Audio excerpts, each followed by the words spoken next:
esa parte, ¿verdad? Entonces, después, ya hacia comienzos del siglo, ¿puedo copiar esto? Sí. Buenísimo, mira cómo facilita las cosas. Y encima lo puedo achicar también. Hacia el comienzo del siglo XIX tenemos los flippers. Bueno, ok, a ver, como le decían, los... Oh, se me fue el nombre. En inglés es pinball, eso. Se me había confundido el nombre. Pero yo de chico lo conocía como flipper y después de grande lo empecé a conocer como pinball.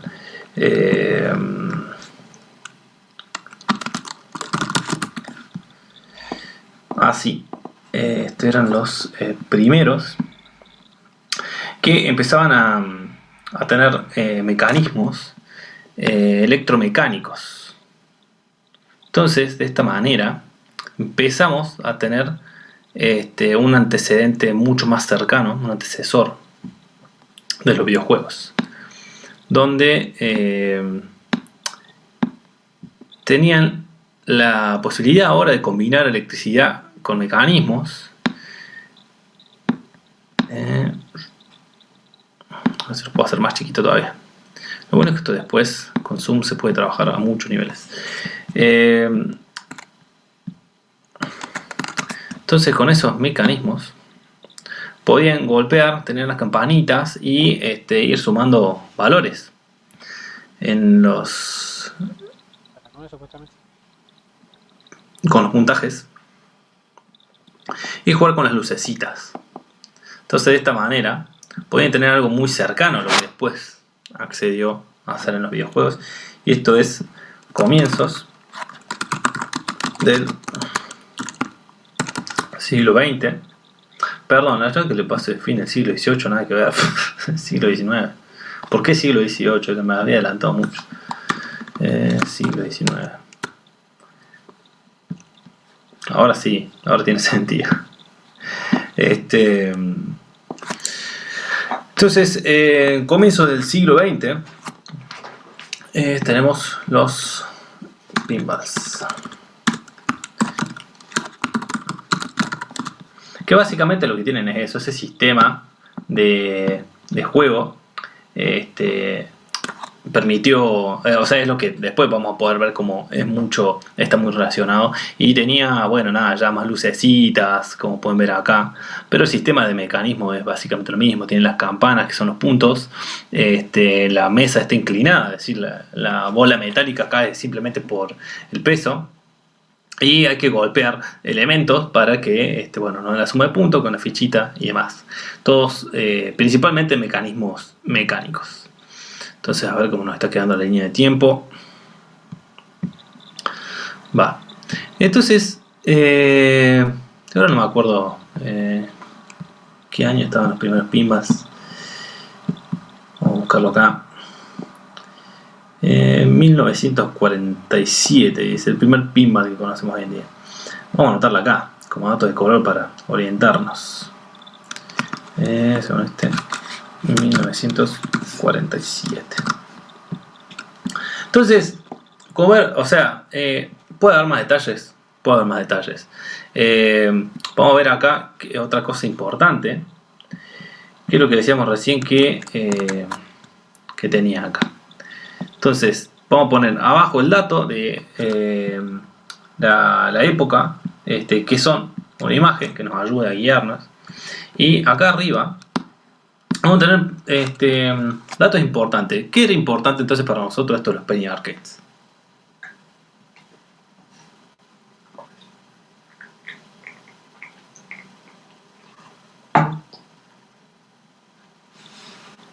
Sí, Patricio.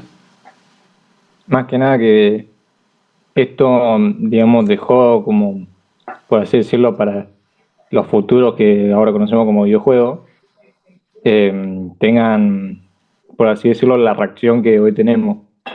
Es decir, pasa algo y no es que solamente queda en algo se mueve, algo cambia o algo se luce, sino que ya hay un factor más de sonido que se crea para desarrollar que algo cambió y algo se consiguió con lo que hiciste. Algo así, pero bueno, lo importante acá es que son... Uy, ¿por qué se fue para allá? Son los ¿dónde andamos? Primeros antecedentes.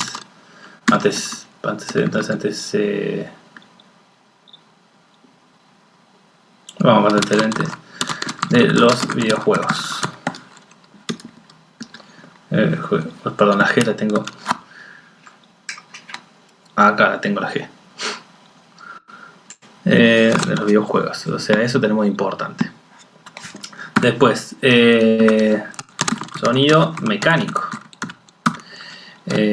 Primer anécdota de música en videojuegos. Le pongo anécdota porque va a ser es más fácil para ustedes que se acuerden de qué hablamos cuando. Si yo digo primer antecedente, ¿cuáles son los antecedentes primitivos de la música en videojuegos? Y es más difícil, pero digo la primera anécdota de la música en videojuegos, es más fácil acordarse de esto. Entonces,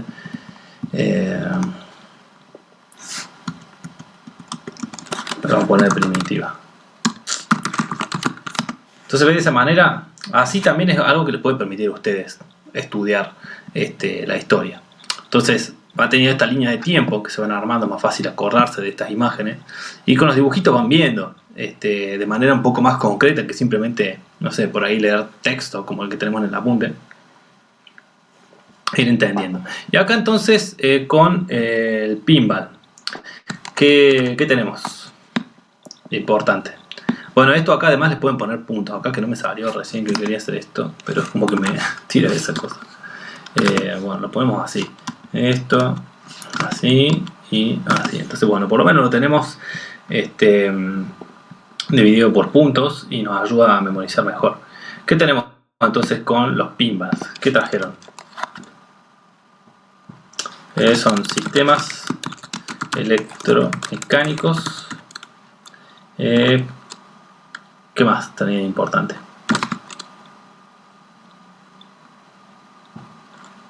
No se utilizaba principalmente más para jugar en vez de apuestas, a diferencia de la Premier Cave. Se utilizaba más para eso no es algo tan relevante para nosotros, digamos, a la evolución de los juegos. Entonces, por detalles como eso hay un montón, pero a nosotros no nos afecta demasiado. Es el antecedente más cercano a los videojuegos. ¿Por qué esto no es un videojuego? El pinball. Porque parece de la parte de video. Eso, no hay video. Eso es lo principal. ¿Y cuál es la otra diferencia? Es que no tiene microprocesadores. Entonces no se pueden programar nada. Y si no se puede programar, no hay juego ahí eléctrico. O sea, el juego como lo que conocemos ahora, como el juego de video.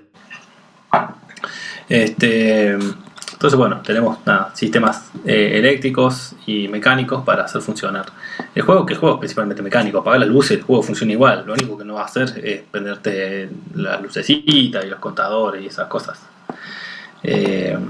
Así que bueno, ya vamos teniendo ahí un panorama, lo vamos a hacer un poquito más. El diseño es horrendo, pero como dice la hija de Ant-Man, es horrendo pero le encanta.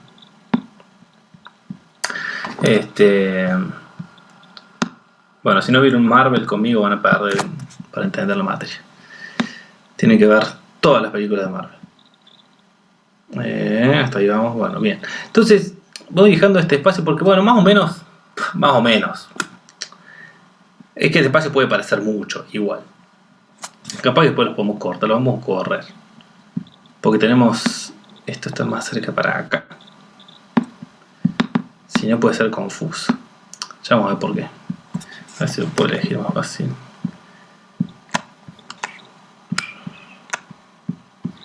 Ahí. He puesto un poco mejor. Porque lo que sigue es en los años 70. Y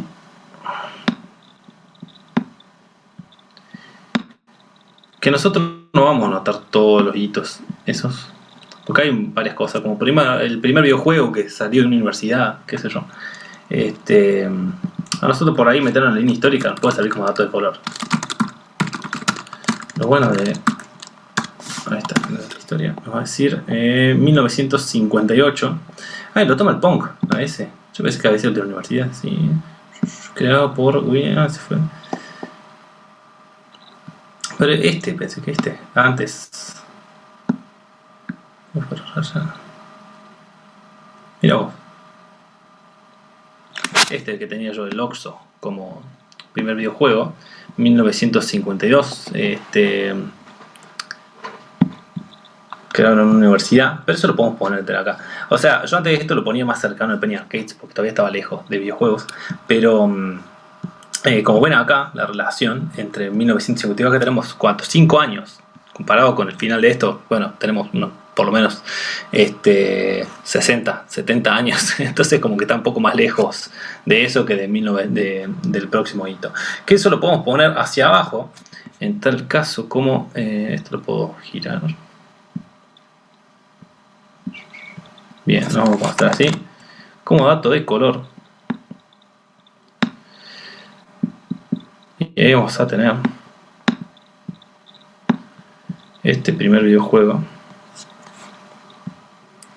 Después van a ver ustedes qué criterio ponen para decir es el primer videojuego o no el primer videojuego. Acá no vamos a entrar en ese debate. Lo tomamos como punto de referencia. Nosotros vamos a decir Oxo, importante, 1952. O sea, en el examen no hace falta que pongan exactamente nada. El 15 de julio de 1952 se dio a conocer por primera vez. Nosotros vamos en los 50. Eso ya sirve.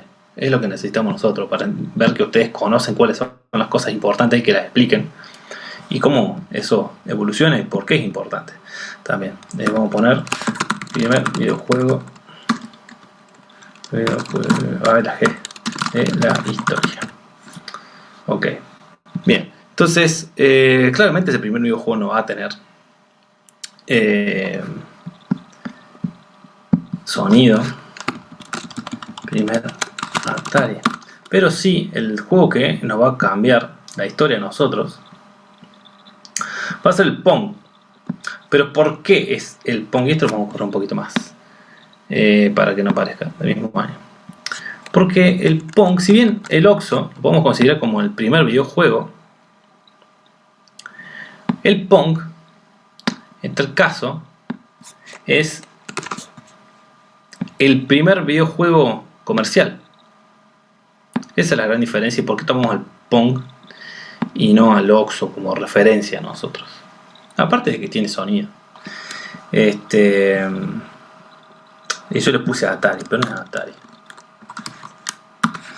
El Pong de la historia. Está en 1972, que nosotros vamos a llevar acá. A las personas que les costaba historia el año pasado, ¿cómo lo van viendo acá? ¿Les ayuda un poco este formato? ¿O no? ¿Entender?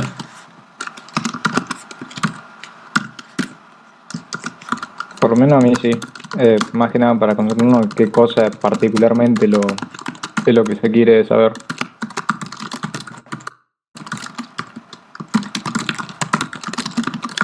Historia y además. Si no me equivoco, es el primer videojuego con sonido, porque aparte es con sonido. A veces me olvido algunas cosas. Primer videojuego con sonido de la historia. Mira, 1927. No, pero videojuego. Video, no, videojuego. Te puse. Mira vos, 1900 salió antes. Claro, pero ese no estaba comercializado. Entonces, está bien. Tenemos Pong, el primer videojuego con sonido de la historia. Ahí tenemos otro dato importante. Entonces, el juego es Pong. Está desarrollado por Atari. Es el primer videojuego comercial de la historia y es el primer videojuego con sonido. Estas cosas son recontra importantes para nosotros.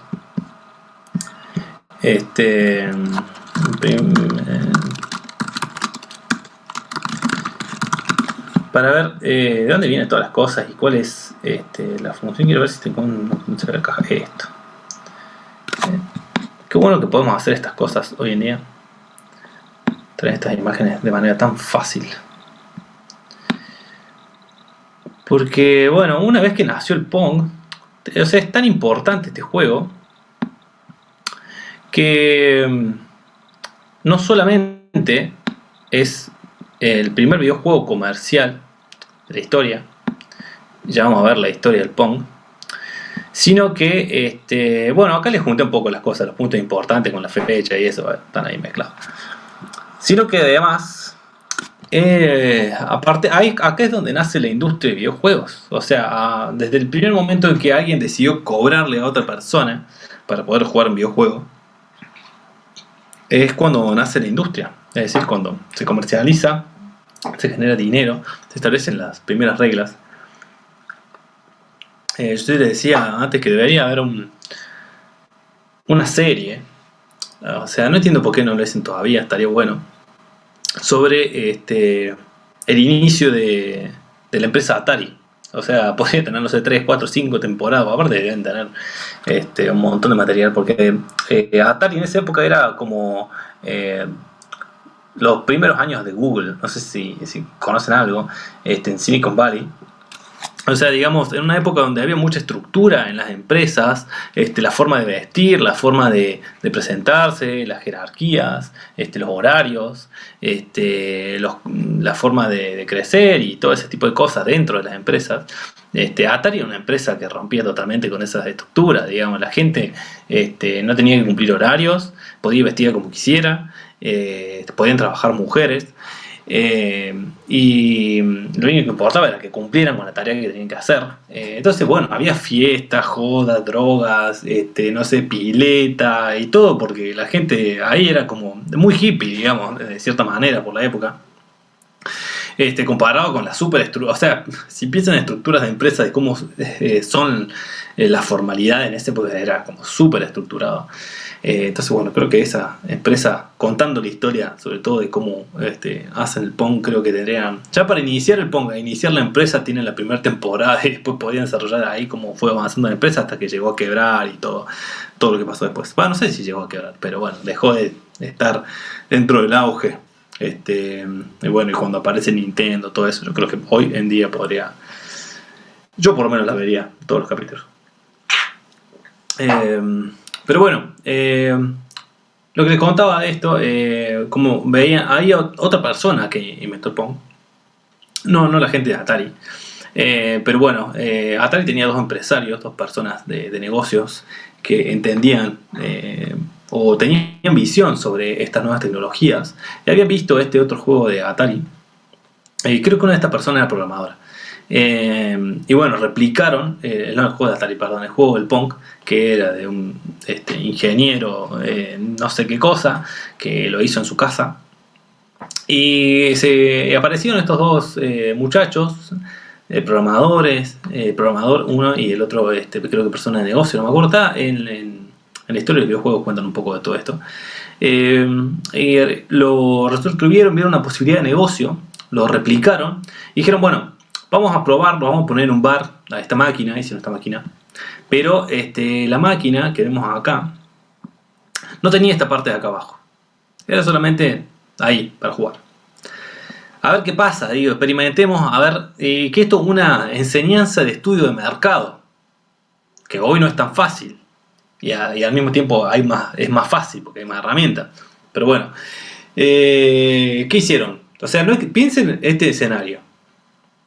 No hay internet, no hay celulares, no hay nada de eso. Para nada. Si vos querés hablar con alguien que está en otro lado, lo único que tenés es el teléfono y no todo el mundo tiene teléfono. Fijo. No existen casi las compus, son unas cosas que solamente están en las empresas. La gente no tiene computadoras en sus casas, no existe eso. Lo único que tienen son televisores de tubo. ¿Sí? Entonces, para saber cosas hay que ir a la calle, no hay otra historia. Pero bueno, también posiciónense, primer mundo, los 70s, hay muy buen desarrollo económico, Estados Unidos, muchas cosas de vanguardia.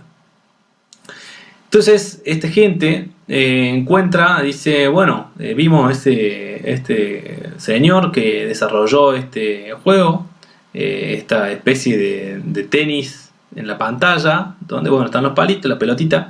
Dijeron, vamos a probar a hacer uno nuestro. Lo vamos a pedir prestado sin que se dé cuenta.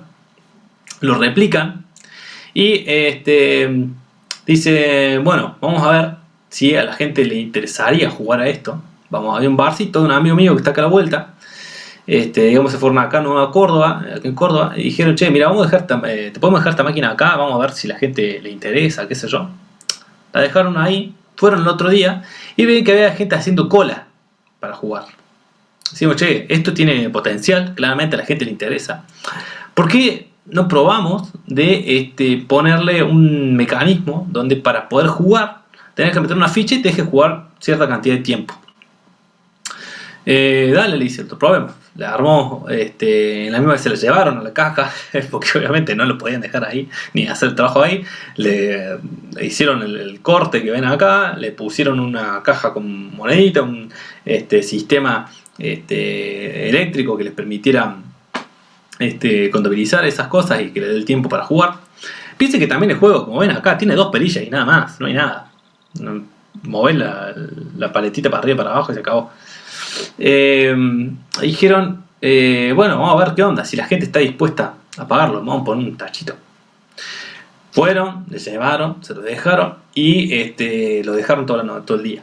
Al otro día, cuando volvieron a ver qué onda, estaba explotadísima la caja, se hartaban de juntar moneda y bueno, dijeron, che, esto tiene pinta de que puede ser un muy buen negocio, buen estudio de mercado, y ahí es donde empiezan a producir a gran escala estas máquinas de Pong. Y bueno, empezar a comercializarlas. Entonces, ese es básicamente una síntesis, probablemente con datos, algún que otro dato erróneo en eso. No sé si me acordé exactamente de todo, de cómo surge la industria de los videojuegos, digamos, porque cuando vieron eso, ahí es donde estamos nosotros acá, culpa de ellos. Pero además, esta máquina tiene otra particularidad, y es que tiene un parlante la máquina, porque dijeron, che, bueno, necesita tener feedback, y ese feedback es para, bueno, saber si hiciste punto, si no hiciste punto, si le pegaste y no le pegaste, porque sabemos que no se ve como, súper perfecto todo esto. Entonces es muy difícil a veces darse cuenta si había hecho impacto o no. Vean así.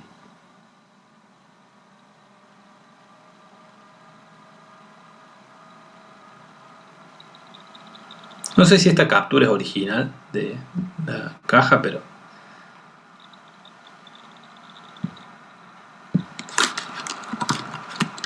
Creo que es un emulador esa. Que se veía más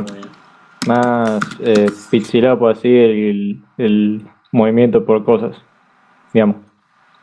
sí, bueno, creo que acá, a ver si consigo una réplica. Esto tampoco parece ser muy... O sea, si alguna vez tienen la posibilidad de verlo en vivo, es una cosa muy loca. Pero bueno, que veníamos viendo, en teoría de acá debe venir.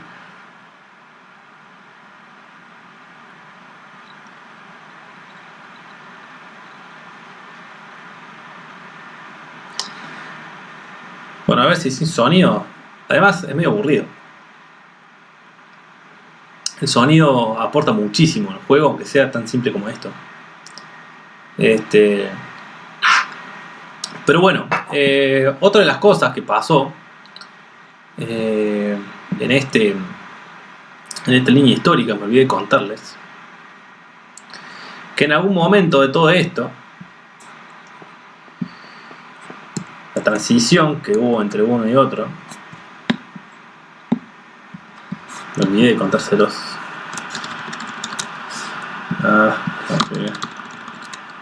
Fue la aparición del microprocesador. Esto es súper importante. Sin esto no habría videojuegos, ¿sí? Porque el microprocesador es lo que permitió codear. Sin esto no tenemos absolutamente nada. Acá. Entonces esto habría que ponerlo, no sé si puede remarcar, algo ya vamos a ver. Voy a poner un recuadro.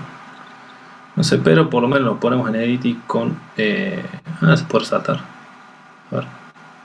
Bien, por lo menos así. Entonces, vamos a ver si... Vemos esto.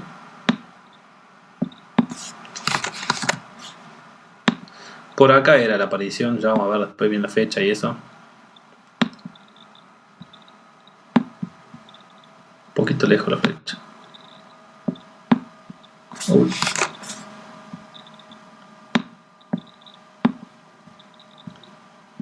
Ya después vamos a hacer que se vea bien esto. Pero bueno, por lo menos nos sirve de guía. Ahí está. Por ahí.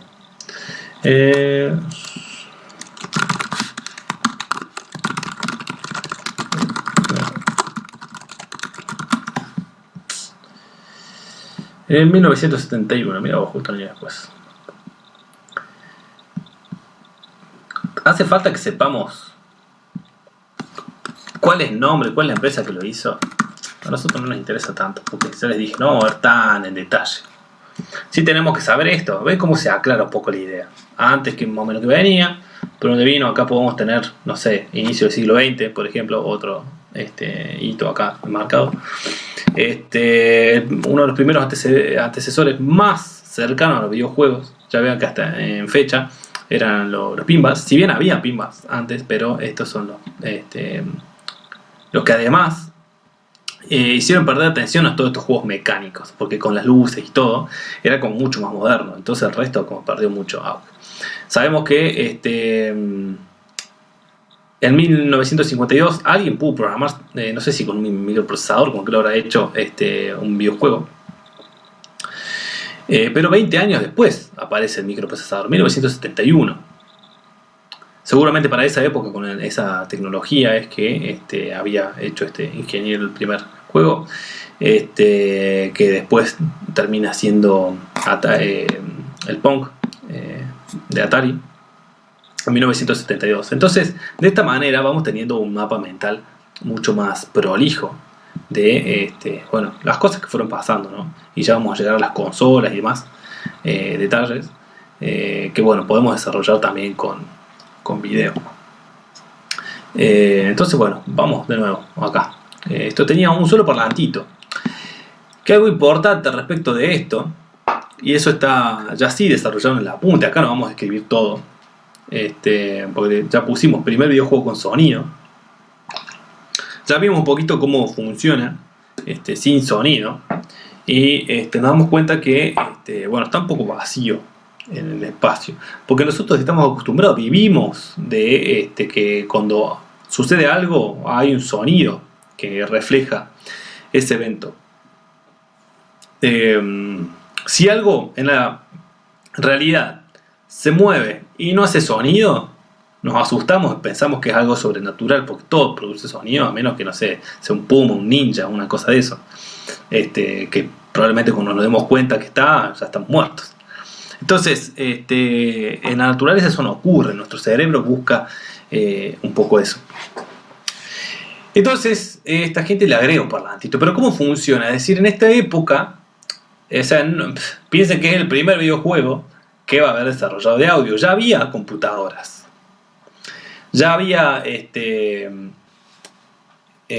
parlantitos en esa computadora. Pues los parlantitos en las computadoras cumplían la función de decir, de anunciar si hay un fallo. Son como los sonidos del auto. Ven que el auto empieza así, pi, pi, pi, igual cuando tenés abierta la puerta porque no apagaste la luz. Bueno, un poquito lo mismo. Te avisaba que se prendió, te avisaba que que si hay alguna falla. Mira, lo vamos a buscar acá.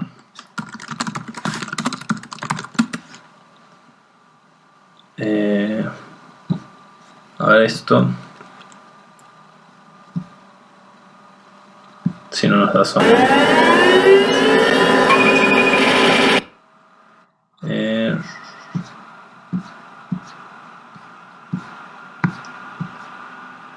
A ver esto.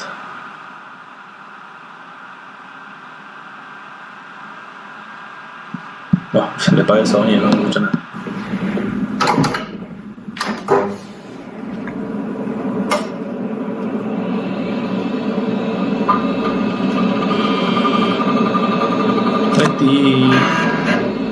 Bueno, es mecánico. Ese pip, eso sale de un parlante. Nosotros no lo vemos ahí porque está dentro del gabinete. ¿Y eso qué significa? Son soniditos que se programan para, bueno, está todo bien, está arrancando la compu. Porque tiene que haber indicadores que sepamos para que le ayuden a los usuarios a saber qué está pasando, si no hay algún problema o lo que sea.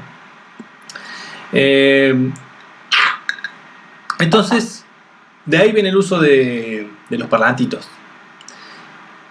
Usaron el mismo sistema, le pusieron un parlantito, pero lo activaron en vez de que te dijera que estaba prendiéndose bien o que hay una falla con la compu. Le decían, bueno, un sonido para cuando pega con la paleta, un sonido para cuando haces punto y otro sonido cuando pegan los bordes. 3 sonidos, que en realidad es el mismo sonido, porque con esa tecnología lo único que podían hacer,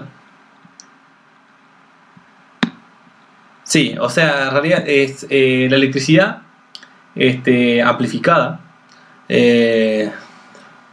Pasa, bueno, yo no soy electricista y no estoy tan ávido de no construyo sintetizadores, esas cosas, pero creo que pasa por un cardioide que amplifica la señal eléctrica y le da tono. O sea, lo que hace, esto es así. Yo le dije que la electricidad hace sonido, pero tiene que estar expuesta. Cuando no está expuesta, también puede hacer, pero es muy bajo. Entonces, nosotros podemos amplificar esa frecuencia y hacerla salir por un parlante, o sea, pasarlo de la electricidad al que empuje el aire, y que nosotros podemos escuchar un sonidito y que le podamos dar controlar la frecuencia para controlar la nota. Pero lo único que se podía hacer acá con este sistema de programación, es decir, piensen en el circuito, ¿no? Que empieza el impulso, se amplifica y sale por el parlante, ¿sí? Y además se traduce por el cardioide, creo, no me acuerdo. Entonces, ¿qué pasa? Esa electricidad pasa, se traduce por el cardioide, se amplifica, se lleva al parlante. Pero lo único que se podía hacer con la programación, o sea, el sonido es uno solo, el de la electricidad, que se amplifica. Entonces solamente podía prender y apagar ese sonido y controlar la frecuencia, es decir, si ese sonido se repetía en la onda, digamos, cierta cantidad de veces por segundo. Entonces puede cambiar la nota, ¿sí? Hasta acá. Entonces lo único que podían programar es eso, si se prendía o se apagaba. Y cuando nosotros tenemos un análisis de onda, de prendido y apagado, nosotros lo podemos hacer con una línea recta, ¿sí? Es decir, yo tengo que buscar prendido y apagado, lo que se forma, a ver, no encuentro la herramienta, lo siguiente: esto es apagado, acá es prendido y acá es apagado de nuevo, ¿sí? ¿Están viendo ahí? ¿Se ve? ¿A qué les hace acordar esto? ¿Qué forma tiene?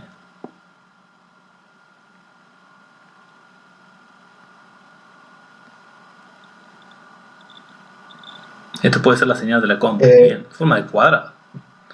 La compu puede ser arriba significa prendido, abajo apagado. Que esto también lo podemos traducir como el famoso 0, bueno, un 0 medio raro, y un 1. El famoso código binario. Bueno, ese un 1 no es. Hacemos un 1. Bueno, vamos a escribirlo así.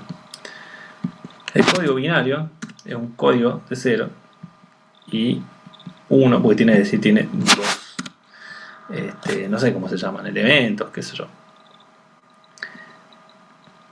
Por eso se llama código binario.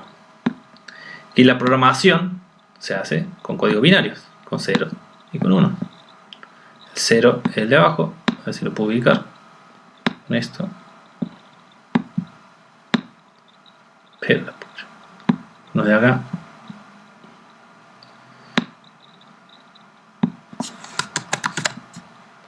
Y así.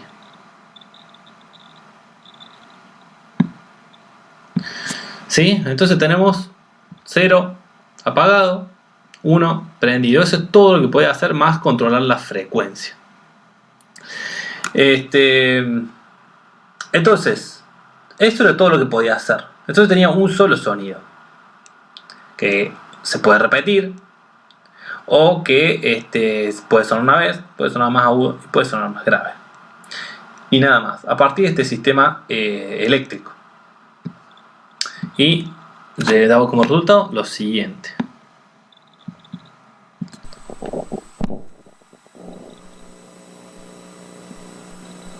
Bueno, justo este para ahí.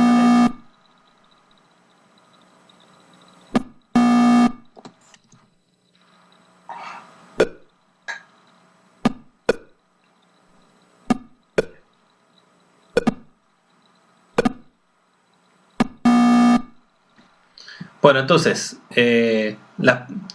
cuando pega en la paleta hace un sonido medianamente agudo. Cuando pega en los costados es un poquito más grave, puede ser tum, tin, tum, tin. Escuchen eso. ¿Sale? El más grave es el de los costados. Más agudo. No le pegan una. Ahí está, tum, tin. Y después cuando se hace un punto, es el sonido que se deja repetir más largo, nada más. Y eso es todo lo que hace. Y eso es muy importante porque esta es la comprensión de nuestro primer sistema de sonido en los videojuegos. Esto es la base de todo lo que va a venir después. Todo lo que hacemos hoy es en base a esto. La diferencia es que hoy en día es digital. Sigue existiendo el código binario.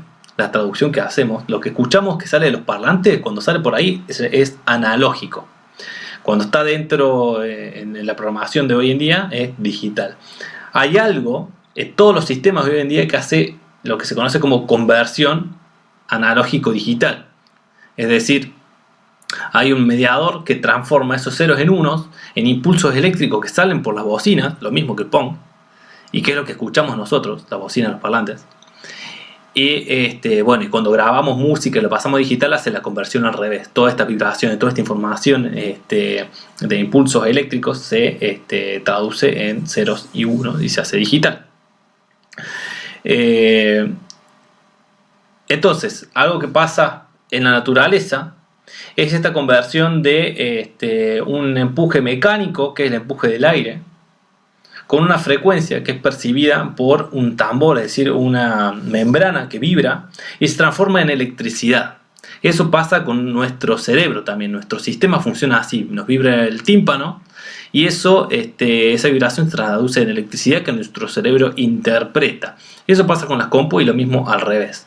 Es decir, nosotros hacemos vibrar nuestras cuerdas vocales a partir de que sale el aire de nuestros pulmones, y eso es lo que empuja al aire fuera de nuestra boca para emitir nuestros sonidos. Entonces esto es similar. ¿Hasta acá me entendieron? Sí, profe. Sí. profe.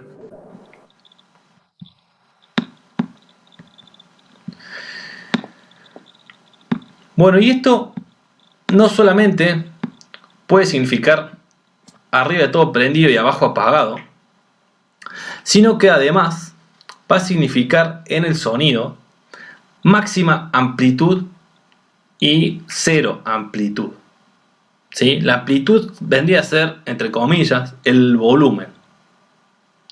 Entonces, si yo lo único que puedo controlar es que vaya a máxima amplitud y que se apague, es decir, no hay nada que haga que se apague despacito, sino que inmediatamente se corta, eso es lo que vamos a conocer como la onda cuadrada nosotros, que va a ser muy importante. Esta onda cuadrada es lo que define al sonido lo que va a definir al sonido de los videojuegos. Que bueno, hoy en día ya no es así, lo seguimos relacionando, pero bueno, es la época donde empiezan a surgir los sintetizadores, a hacerse famosos, digamos, los sintetizadores. ¿Qué es esto?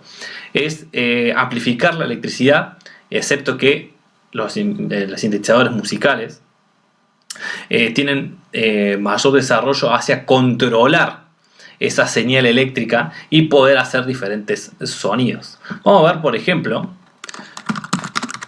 uno de los primeros sintetizadores de la historia, desarrollados por Moog, para que vean cómo sonaba. Let me try and show you how we get some of these sounds. Que puede estar. Uy. Let me try and show you. A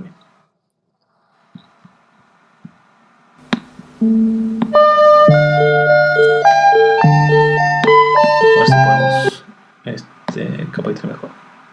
Let me try and show you how we get some of these sounds.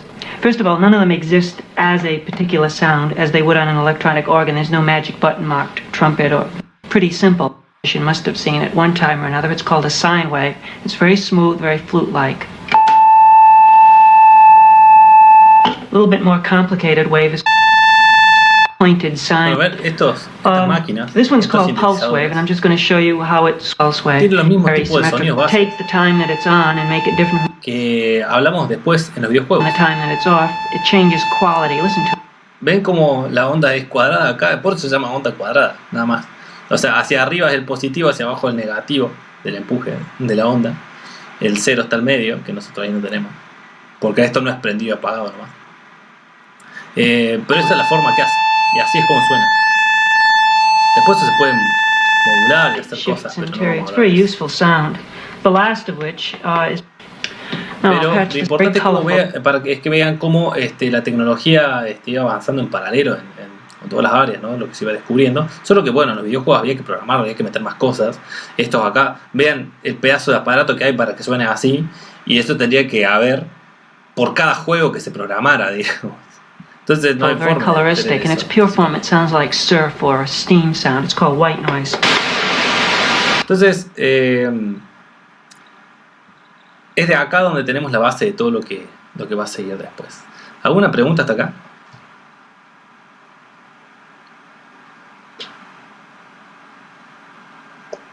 No, de momento no, perfecto. Bueno, entonces con esto es como vamos a conocer que se producen el audio de los videojuegos, este sistema donde, bueno, hay un parlantito y se programa los sonidos para que hagan reacciones muy muy simples que después se van a ir complejizando gracias a la programación. Entonces, respecto de las ondas, después vamos a tener estas ondas importantes también, que son la onda triangular.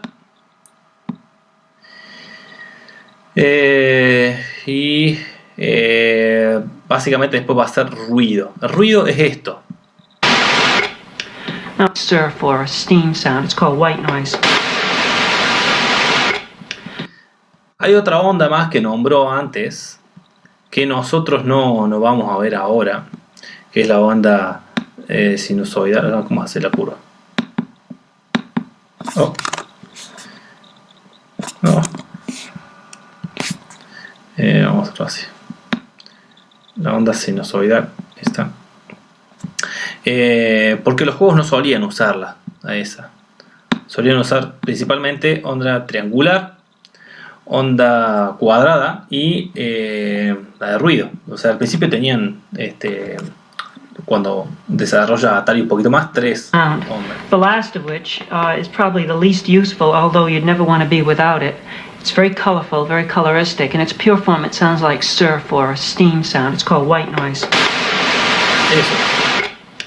Now I'll patch this up here into one of my output that's coming up part. And by hitting a note, you'll listen to this. It gets very dull down here.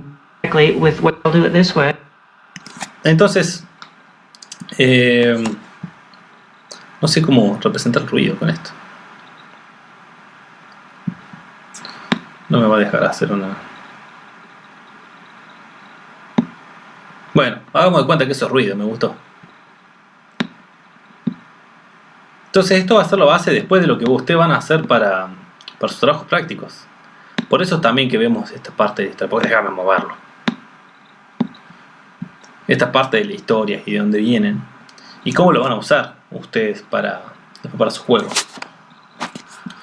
Bien, hasta acá todo bien con eso.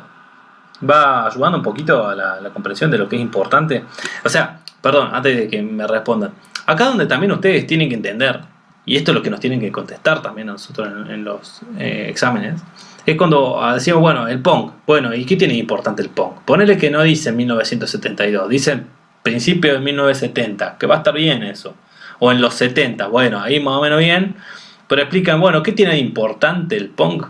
Aparte de todo lo que hablamos de el desarrollo de industria, el primer videojuego comercial, que es el que da pie a la industria, el primer videojuego con sonido, explican cómo funcionaba el sonido. Este tipo de cosas. No hace falta que expliquen lo del carrió y todas esas cosas. Pero sí esto, que producía una onda cuadrada, bueno, onda triangular y de ruido no. Que tenía un parlantito, que hacía un sonido que lo usaba de 3 maneras diferentes. Esas cosas son importantes, porque eso es un gran cambio a lo que viene después. No existía absolutamente nada que se le parezca a esto, así de esta manera. Entonces, es un cambio paradigmático. Esto es lo que inicia, lo que sigue de la historia de los videojuegos, ¿sí? ¿Creen claro cómo tiene que ir presentando todo esto?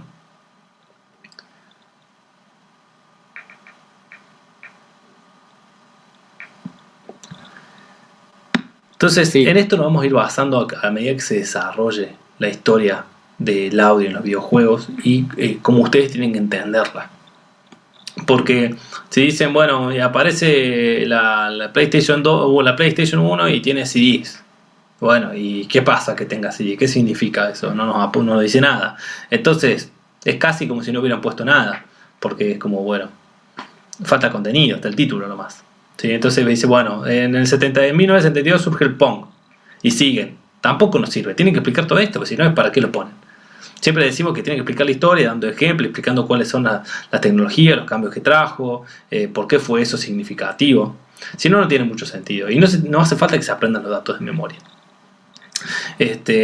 Sino que tomen, por ejemplo, ahora que van a tener la línea de tiempo tomen los apuntes y vean documental, relaciones, enamórense de la historia de los videojuegos, que es lo más lindo que tenemos en esto que hacemos también, y también seguramente les va a despertar idea de lo que tienen que hacer ustedes. Entonces, lo que pueden hacer, esto se lo dejo de tarea para la semana que viene,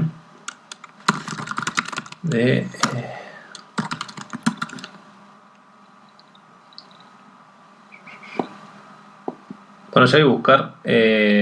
Vean algún documental, aunque sea breve, como estos que te duran 14 minutos. Bueno, por lo menos de 14 minutos, búsquense a un mini documental de algo, lo que quieran. Si quieren ver un documental de 4 horas, véanlo, sobre la historia del Pong. ¿Sí? Eso es tarea para la semana que viene. La semana que viene, presten atención. Van a mostrarme qué documental vieron, lo vamos a compartir. Y vamos a enriquecer estos documentos.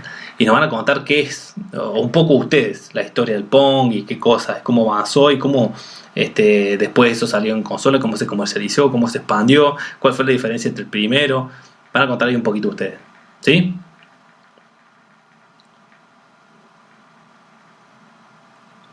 ¿Está claro todos? Sí, Profesor. Genial. Bueno, entonces para la semana que viene van a hacer eso. Tarea, buscan algún documental que por lo menos dure 15 minutos que quieran ustedes, de YouTube, de donde quieran, no sé, en TikTok, Instagram, donde haya algo que digan, bueno, me gustó, pero por lo menos son unos 15 minutos. Y nos cuentan eso. Y bueno, vamos a seguir un poco con esto de la historia. Y ya en estos días voy a empezar a subirles todo la parte más técnica de la agenda de clase y estas cosas al campo para que tengan ahí. Y nada, hoy vamos a estar hasta acá. ¿Alguna pregunta?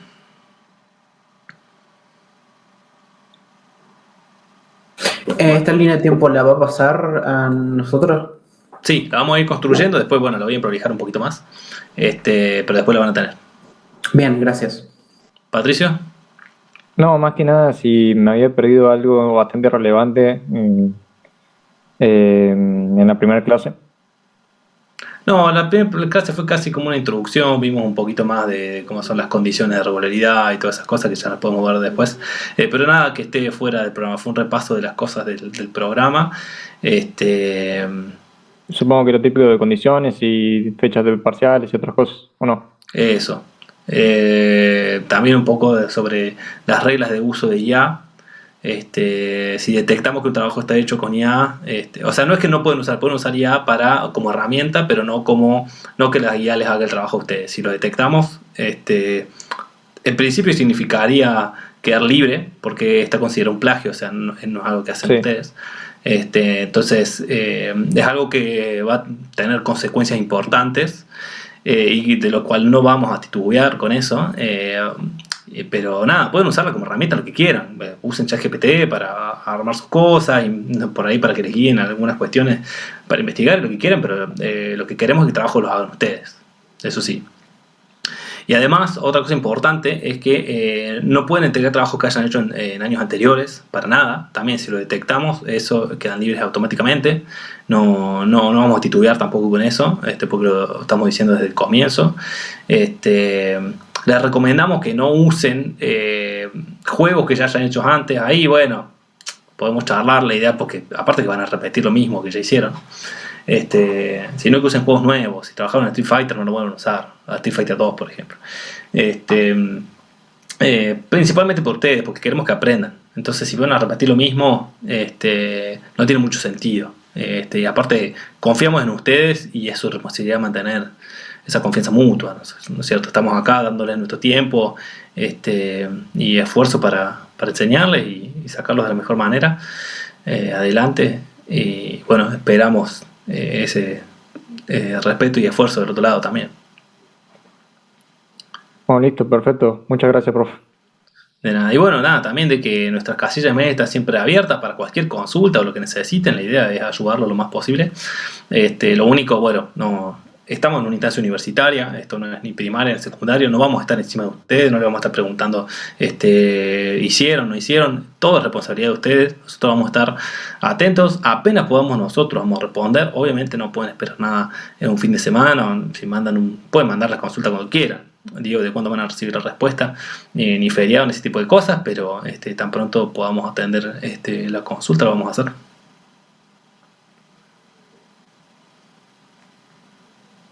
Sí. Así que bueno, nada, váyanse con la tarea ahí para la semana que viene y sigamos charlando con todas estas cosas para seguir avanzando. Semana que viene, misma hora, mismo link, todas las cosas. Si llegan a tener un problema de que les pide un código o lo que sea, avisen. Y bueno, miércoles, 6 de la tarde, nos vemos acá. Buenísimo, muchas gracias, profe. Chao, Bueno, profe, nos vemos. Chao. Dime, Eduardo.